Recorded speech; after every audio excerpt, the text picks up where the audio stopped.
One of our missions at Buy Manufacturers Direct is to research and share new products, new technologies, and new strategies as they relate to the everyday challenges of the surface preparation industry.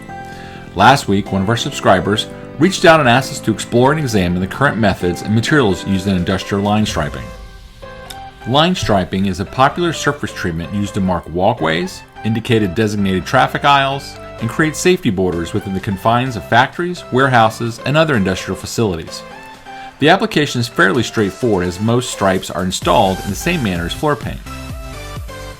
However, the primary difference between floor paint and a line stripe coating is the resin material utilized in line striping is a high-performance coating that requires a specific surface profile, one that is slightly more advanced and differs from the rest of the floor.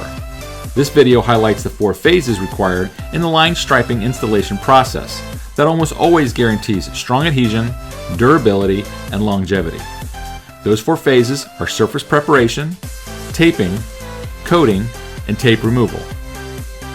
First, let's address the creation of the surface profile. Josh is using the popular and proven technology of the Impact's S210E 110-volt shot blaster. However, in its standard configuration, the S210E creates an 8-inch blast pattern. In order to create the desired 4-inch blast width, Josh is installing a 4-inch blast reducer. The reducer liner is attached to the S10E and efficiently blocks half of the 8-inch blast pattern. The liner is available in multiple sizes and is easily installed, making the S210E adaptable for any line striping project. The S210E prepares the surface by removing any contaminants while simultaneously creating a profile. The result is a clean, dry, and absorbent surface.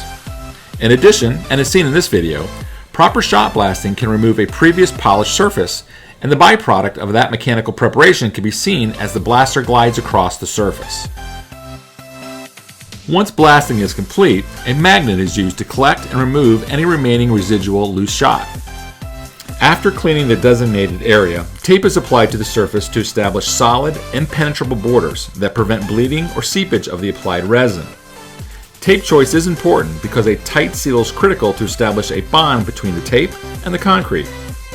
Using a tape not engineered specifically for this application will most likely result in the resin bleeding and cause a costly amount of repair work. This happens when resin solvents react with the tape's adhesive, and it's drawn under the tape. We highly recommend using clean green tape, manufactured by Braun Tapes. Clean green was engineered with line striping in mind in order to keep a clean, crisp line. Today, Josh is utilizing Smith Paint's MCU60, an aliphatic urethane, which is a line striping resin designed for this type application. It's a single component product that can be colored to match the industry specified safety colors. The color chosen for this demonstration is safety yellow. Application of the resin is completed using a 4-inch roller. However, not just any roller. The roller quality needs to withstand the coating solvent. If not a solvent resistant material, the roller can negatively affect the desired result. Tape removal should be done as soon as the resin has become sticky to the touch.